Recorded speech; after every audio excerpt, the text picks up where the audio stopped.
میرے ساتھ افسیوں کا خط اور اس کا تیسرا باب دیکھیں۔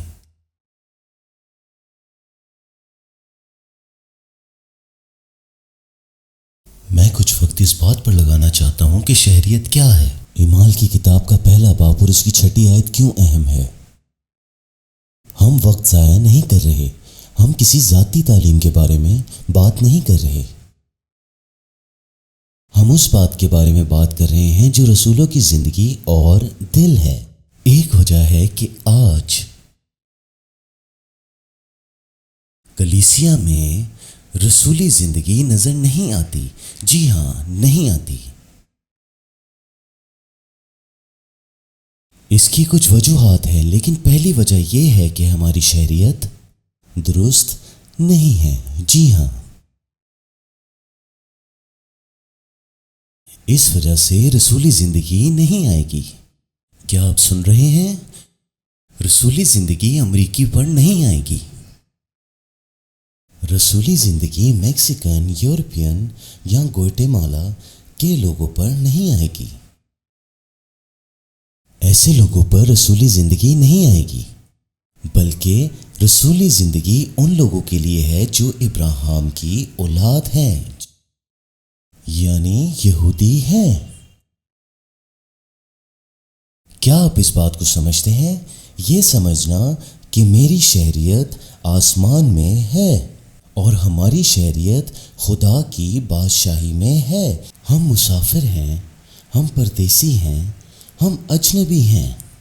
ہم یہودی قوم کا حصہ ہیں جو قوموں میں پھیلی ہوئی ہے، اور ہماری امید یہ ہے کہ ہم اس زمین کی طرف لوٹیں جسے اس نے ابدی رہائش کے لیے چنا ہے۔ چنانچہ وہ اب بھی اس زمین میں دلچسپی رکھتا ہے۔ اس زمین میں کیا آپ اس بارے میں جانتے ہیں؟ یہ کوئی بیکار چیز نہیں، نہ یہ کوئی ایسی چیز کہ اسے پھینک دیا جائے۔ کچھ لوگ سمجھتے ہیں کہ یہ زمین ختم کر دی جائے گی، مٹا دی جائے گی۔ نہیں، ایسا بالکل نہیں ہے، بلکہ یہ زمین آگ سے پاک کر دی جائے گی۔ بائبل ہمیں یہ نہیں بتاتی کہ وہ ہر چیز کو نئی کر دے گا، بلکہ سب چیزیں نئی کی جائیں گی، نہ کہ نئی چیزیں نئے طریقے سے بنائی جائیں گی۔ یہ ایک بڑا فرق ہے۔ کیا آپ اس بات کو سمجھتے ہیں کہ وہ سب چیزوں کو نیا کر دیتا ہے؟ بائبل زبور کی کتاب میں یہ فرماتی ہے کہ سورج، چاند، ستارے قائم رہیں گے۔ ہاں، نیا آسمان اور نئی زمین، اس کا کیا مطلب ہے؟ اگر آپ تلاش کریں تو کلام مقدس میں یہ صاف ظاہر ہوتا ہے کہ آسمان تومار کی طرح لپیٹا جائے گا اور پھر اسے نیا کر دیا جائے گا۔ زمین دوبارہ بنائی جائے گی، لیکن یہ کوئی نئی مٹی نہیں ہوگی، بلکہ یہی مٹی سے اس زمین کو نیا کیا جائے گا۔ ایک نئی زمین، کیونکہ وہ سب چیزوں کو نیا بناتا ہے، نہ کہ نئے طریقے سے بناتا ہے۔ بس یہ زمین قائم رہے گی، ٹھیک ہے؟ تو یہ زمین ہمیشہ قائم رہنے والی ہے، اور اس زمین پر داؤد کا تخت ہمیشہ حکومت کرے گا۔ افسیوں کی کتاب 3 باب، آئیے میرے ساتھ کچھ آیات کو جلدی سے پڑھیں۔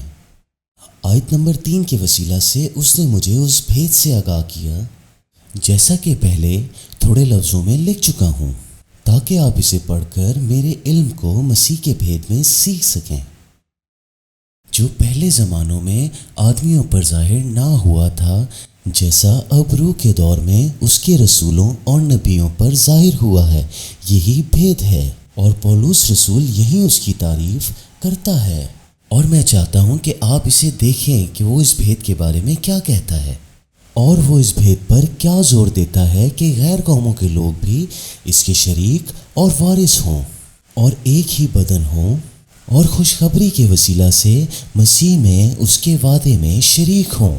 اس نے ابھی 2 باب کی 11ویں اور 12ویں آیت میں یہ بیان کیا کہ غیر قوم کے لوگ خدا کے بغیر عہدے سے دور، وعدے سے دور، بلکہ اس دنیا میں بے امید ہیں۔ انہیں یہ لگے گا کہ ہم خدا کے وعدے سے بے دخل کر دیے گئے ہیں۔ جی ہاں، لیکن آئیے 2 باب کی 12ویں آیت میں دیکھیے، لیکن اس وقت آپ مسیح کے بغیر تھے اور عہدے سے اجنبی تھے۔ وہاں مطلب یہ ہے کہ آپ شہری نہ تھے، اجنبی تھے، بلکہ شہریت سے دور تھے۔ لیکن آیت نمبر 19 کہتی ہے کہ اب آپ اجنبی نہیں، پردیسی نہیں، بلکہ آپ ہم وطن ہیں۔ وہ دوسرے باب میں یہ بتاتا ہے، اس نے دو قوموں کو لے کر یعنی یہودی اور غیر قوموں کو لے کر ایک قوم، ایک ہیکل، ایک بدن اور ایک نیا انسان بنا دیا۔ پھر تیسرے باب میں غیر قوموں کے لوگ شریک وارث ہوں ایک ہی بدن اور خوشخبری کے وسیلہ سے مسیح کے وعدے میں شریک ہوں۔ اب میں چاہتا ہوں کہ آپ ایک لمحے کے بارے میں اس بات کو دیکھیں۔ اس بھید کے بارے میں مجھے خدا کا خادم بنایا گیا جو خدا کے فضل کے مطابق ہے، جو اس کی قدرت کے اثر سے مجھے دیا گیا، مجھ کو جو میں سب سے چھوٹا ہوں۔ جی ہاں، یہ خدا کی طرف سے فضل دیا گیا، اس کو سنیے، غور سے سنیے۔ یہ ایک حیران کن اعلان ہے کہ میں غیر قوموں میں منادی کروں۔ جی ہاں، یہ خدا کی عطایت کے مطابق ہے۔ اس نے مجھے چنا ہے کہ میں آپ میں منادی کروں، مسیح کی بے حد دولت اور سب کو دکھاؤں کہ اس کی کیا شراکت ہے، جو ابتدا سے دنیا میں اس خدا میں پوشیدہ رہی جس نے یسوع مسیح کے وسیلہ سے کچھ پیدا کیا۔ پولس رسول نے کہا کہ اسے خدا نے دو قوموں کے لیے بلایا تاکہ وہ خوشخبری کی منادی کرے، یعنی غیر قوموں کے لوگوں میں مسیح کی بے پناہ محبت کی منادی کرے۔ پھر افسیوں اور کلسیوں میں بھی وہ کہتا ہے کہ خوشخبری سنو، آؤ اور بھید کو ظاہر کرو۔ مجھے انہی دو کاموں کے لیے بلایا گیا، اور خوشخبری سنانا اور قوموں میں بھید کو ظاہر کرنا۔ پھر آیت نمبر 10 میں وہ کہتا ہے کہ وہ بھید کو ظاہر کرے ایک مقصد کے لیے، تاکہ اب آسمانی مقاموں کی حکومتوں اور اختیاروں پر کلیسیاؤں کے وسیلہ سے خدا کی رنگا رنگ حکمت ظاہر ہو، یعنی آسمانی مقاموں کی حکومتوں پر جن کا ذکر اس نے چھٹے باب میں کیا ہے۔ گرے ہوئے فرشتے شریکی قوتوں پر تاریکی کی طاقتوں کو نیچے لایا جائے۔ تاریکی کی طاقتیں اس وقت تک مغلوب نہ ہوں گی جب تک زمین کی قومیں اس بھید کو نہ سمجھیں اور اس بات کو نہ تھامیں۔ پولس رسول نے صاف کہا کہ مجھے بھیجا گیا ہے تاکہ میں خوشخبری سناؤں، بھید کو ظاہر کروں، تاکہ آسمانی مقاموں کی قوتیں مغلوب ہوں اور خدا کا کلام قائم ہے۔ انہوں نے پوچھا کہ کون فتح پائے گا، ہمارے لیے کون لڑے گا؟ اس نے کہا یہودا لڑے گا اور میں اسے فتح دوں گا۔ اور یہودی لفظ یہودا سے نکلا ہے، یہ ایک یہودی گھرانہ ہے، اور وہ اب بھی یہ کہتا ہے کہ یہودا فتح پائے گا۔ اور اگر آپ اس ایمان کو نہ تھامیں، نہ سمجھیں جو بائبل کا ایمان ہے، تو آپ نہ رسولی قدرت پائیں گے اور نہ رسولی فتح یعنی رسولی زندگی ہے۔ یہ درست ملک اور درست شہریت ہونے سے شروع ہوتی ہے۔ آپ میں سے کوئی یہ کہہ سکتا ہے کہ ہم اتنے اہم کیسے ہو سکتے ہیں؟ ہماری سوچ، ہماری عقل اس بات کو سمجھنے میں قاصر ہے، کیونکہ یہ بائبل کا ایمان ہے۔ ہم ہمیشہ اپنے طریقے سے سوچتے ہیں، لیکن خدا ہمارے لیے بہترین رکھتا ہے۔ یہی رسولی زندگی ہے۔ خدا نے ہمارے لیے منصوبہ رکھا کہ پولس رسول کے وسیلہ سے ہم شریک ہوں۔ کیا یہ اس پر ایمان نہیں؟ آپ ایمان کے وسیلہ سے ہمارے خداوند یسوع مسیح پر ایمان کے وسیلہ سے نجات پاتے ہیں۔ آمین۔ لیکن کسی وجہ سے یہ خیال ہے کہ اگر آپ اپنے آپ کو مسیحی کہیں تو مخلص ہونا ہی کافی ہے۔ اگر ایمان درست نہ ہو تو بھی فرق نہیں پڑتا۔ ایمان درست ہو یا نہ ہو، ہمیں کوئی فرق نہیں پڑتا۔ یہ گہرا جھوٹ ہے۔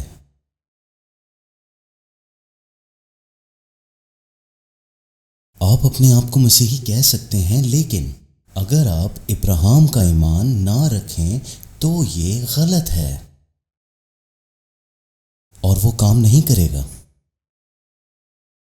ہو سکتا ہے آپ نجات پر ایمان رکھتے ہوں، یسوع کے بہائے ہوئے خون پر ایمان رکھتے ہوں، ہاں، اور اس کے سبب سے آپ آسمان پر جا سکتے ہیں، لیکن میں چاہتا ہوں کہ رسولوں جیسی زندگی آپ میں بھی ظاہر ہو۔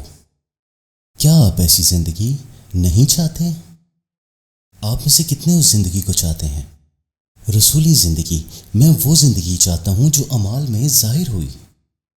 پھر آپ کے پاس کیوں نہیں؟ آئیے مان لیں سب سے پہلے یہ آپ کے پاس نہیں۔ کیا ہے؟ نہیں، آج حقیقت میں اعمال جیسی حالت نہیں۔ کیوں؟ کیونکہ آپ ہمیشہ غلط شہریت سے شروع کرتے ہیں۔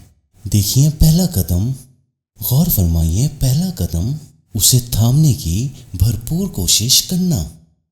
یہ آپ کی زندگی بدل سکتا ہے۔ پہلا قدم جو ابراہیم نے لیا وہ یہ تھا کہ خدا نے اسے تیار کیا کہ وہ اپنی شہریت کلدیوں سے چھوڑ کر خدا کی بادشاہی میں ملک کنعان میں منتقل ہو، جو خدا نے چنی۔ کیا یہ درست نہیں؟ یہی پہلا قدم تھا۔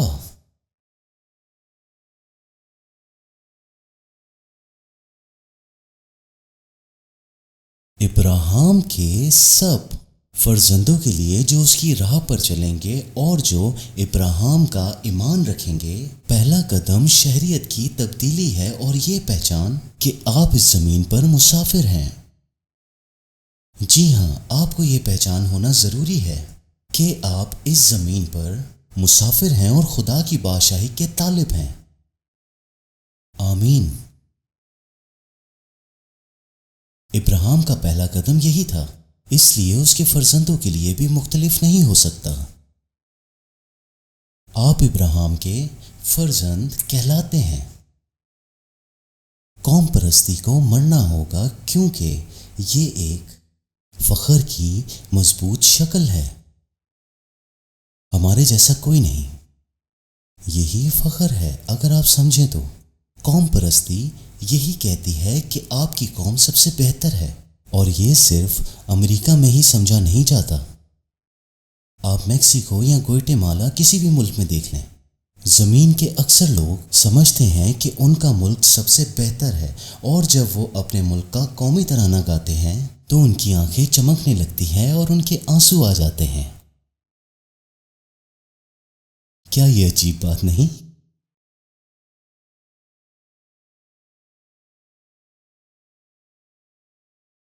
لیکن آپ کہتے ہیں کہ آپ کی قوم سب سے بہتر ہے، اور ویسے لی برگ ہی رہنے کی بہترین جگہ ہے،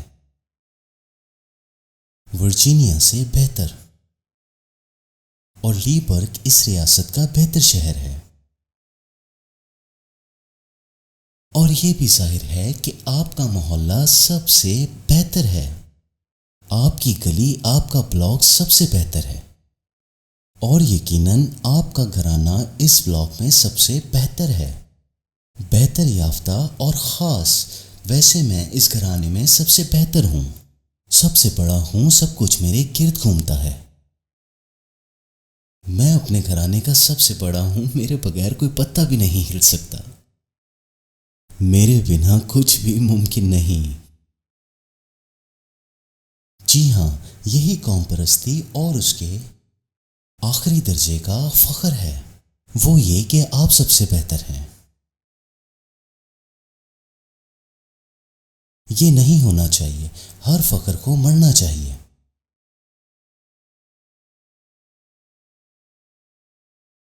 پولس رسول صاف بتاتا ہے کہ دشمن پر فتح ہمیشہ ان کو دی جاتی ہے جو اس بھید کو جانتے ہیں، ایمان رکھتے ہیں، سمجھتے ہیں اور اس کی روشنی میں ہمیشہ چلتے ہیں۔ خدا کی مقدس بادشاہی کی شہریت اور خدا کے گھرانے کا حصہ ہونا۔ کیا آپ جانتے ہیں کہ رود کی پوری کتاب ایک غیر قومی عورت کی کہانی ہے جو اپنے اقرار اور ایمان سے یہودی بن گئی؟ جب اس نے یہ کہا کہ تیرا خدا میرا خدا ہوگا اور جو تیرے لوگ ہیں وہ لوگ میرے ہوں گے، اور وہ یہ بھی کہتی تھی کہ تیری سرزمین میری سرزمین ہوگی، کیونکہ وہ کہتی تھی کہ جہاں تو مرے گی دفن ہوگی وہیں میں بھی مروں گی اور دفن ہوں گی۔ ابراہیم اور اسحاق بھی چاہتا تھا کہ میں اسی زمین میں دفن ہوں۔ یعقوب بھی اور یوسف نے قسم لی کہ میں اس کی ہڈیاں لا کر اسی زمین میں دفن کروں گا، میں وہیں دفن ہوں گا جہاں تم ہوگے۔ آپ میں سے کتنے سمجھتے ہیں کہ یسوع پھر سے آنے والا ہے اور وہ اسرائیل کی بادشاہی کو بحال کرے گا؟ آپ میں سے کتنے لوگ اس بات پر یقین رکھتے ہیں؟ اور اس نے سب کو موقع دیا ہے کہ نئے سرے سے پیدا ہوں۔ نئی پیدائش کیا ہی خوشخبری اور برکت ہے، کیا نجات کا منصوبہ ہے۔ اب میں اس حصے کو ختم کرتے ہوئے آپ کو دکھاتا ہوں کہ میں یہ بات اپنے پاس سے نہیں بنا رہا، بلکہ یہ رسولی زندگی اور خدا کا فضل، یعنی خدا کا رسولی فضل کیا ہے۔ کیا آپ جاگ رہے ہیں؟ رسولی فضل کیا ہے؟ کتنے لوگ جانتے ہیں کہ خدا کا فضل کیا ہے؟ یہ خدا کا فضل ہے کہ آپ تابع داری سے چلیں اور وہ کریں جو اس کے سامنے درست ہے، یعنی اطاعت کریں۔ اور میں ابھی آپ کو یہ ثابت کروں گا۔ بائبل کے مطابق فضل اطاعت کرنے کی قدرت ہے، یہ مدد کرتا ہے اور یہ آپ سے اطاعت کرواتا ہے۔ میں آپ کو یہ بھی دکھانا چاہتا ہوں کہ پولس رسول صاف کہتا ہے کہ یہ فضل جیسا کل رات کہاں اور کس پر آتا ہے، حکمت اور سمجھ پر، کیا یہ درست ہے؟ لیکن میں افسیوں پہلے باب کا حوالہ جہاں وہ آگے واضح کرتا ہے اور 10ویں آیات میں اس کے بارے میں جو سب سے اہم چیز ہم نے سمجھنی ہے یہ بھید ہے۔ 9ویں آیات میں یہ بھید اس میں ہے اور ہم میں ہے، اور یقیناً اس بھید میں یسوع مسیح شامل ہے۔ یہی بھید ہے اور جو اس نے ہمارے لیے کیا وہ بھی، مگر یہ یقیناً شہریت کا معاملہ بھی ہے۔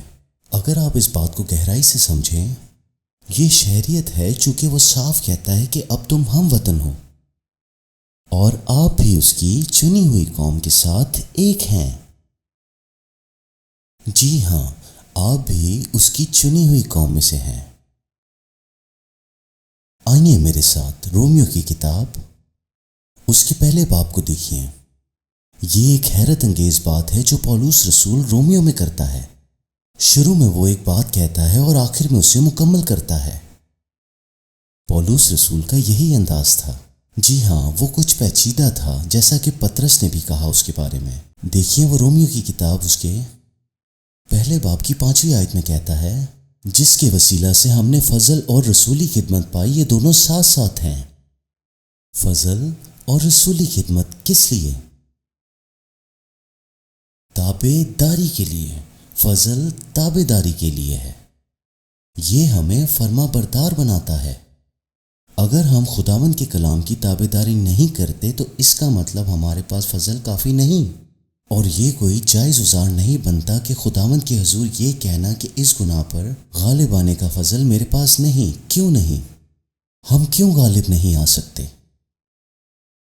ہمیں یہ جاننا چاہیے کہ ہمارے پاس فضل کیوں نہیں، کیونکہ یہی بات ہے جو ہماری مشکل ہے، کیونکہ مجھ سے بھی اور آپ سب لوگوں سے بھی اس بات کا جواب لیا جائے گا۔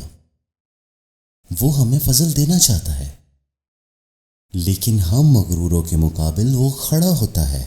کیا آپ جانتے ہیں کہ وہ مغرور کی مخالفت کرتا ہے اور جو فروتن ہیں ان کو فضل دیتا ہے؟ یہ ایک وجہ ہے، شاید تکبر ہو۔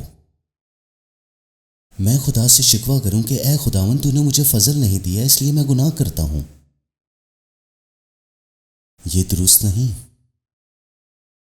وہ ہمیں فضل دینا چاہتا ہے، اور یہاں فضل اور رسولی خدمت دونوں تابع داری سے ہیں، اور یہ دونوں ساتھ ساتھ چلتے ہیں، رسولی زندگی اور فضل۔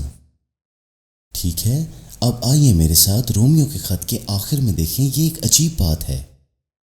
ہم رومیو کی کتاب پہلے باب کی 5ویں آیت کو یاد رکھیں تو ہم اس کے تعلق کو سمجھیں گے۔ ٹھہریے، ہم پہلے 5ویں آیت کو پورا پڑھ لیتے ہیں۔ وہ کہتا ہے، جس کے وسیلہ سے ہم نے فضل اور رسولی خدمت پائی تاکہ قوموں میں اس کی کیا ہو؟ تابع داری ہو۔